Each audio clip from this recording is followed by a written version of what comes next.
भदेलाल बाबू प्रस्तुत करते हैं NSR म्यूजिक प्रेमनगर। अरे मऊहा के पानी रे जैसे तोरे जवानी रे। अरे ये चंदा काहे जब तोला देखो ना तब मोला 100 बोतल के नशा चढ़ जाते हो। ऐसे का कथों सुनत लेना बता। चढ़ती जवानी महुआ के पानी मोला पियो पियो लागे रे, मोला पियो पियो लागे ना।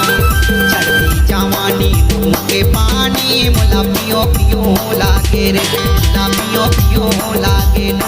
मोला पियो पियो लागे काओ, मोला पियो पियो लागे रे, मोला पियो पियो लागे काओ, मोला पियो पियो लागे रे। चढ़ती जवानी महुआ के पानी मोला पियो पियो लागे रे, मोला पियो पियो लागे ना।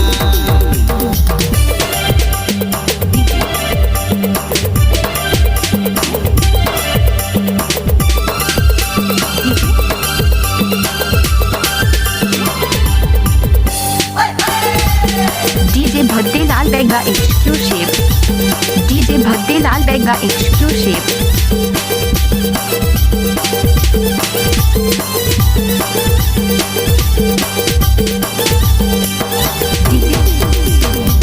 अरे छलकत हवे तोर जवानी, डीजे भद्देलाल बेगा एक्सक्लूसिव, डीजे भद्देलाल बेगा एक्सक्लूसिव। अरे छलकत हवे तोर जवानी का जैसे महुआ के झोर, और ठार ठार के पीते हो तोला।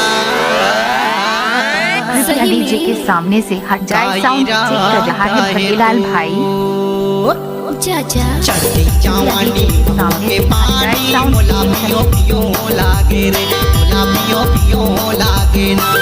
चढ़ती जवानी के पानी मोला पियो पियो लागे रे, मोला पियो पियो लागे ना।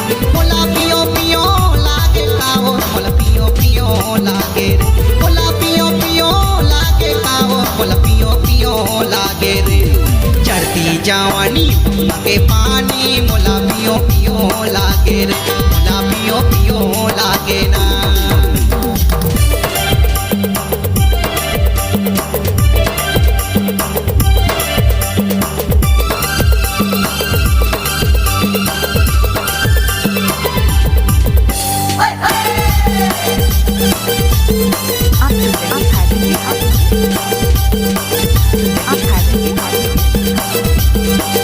डीजे भद्देलाल बेगा एक्सक्लूसिव, डीजे भद्देलाल बेगा एक्सक्लूसिव, डीजे भद्देलाल बेगा अरे एक्सक्लूसिव। महुआ के दारू चना के चिखना,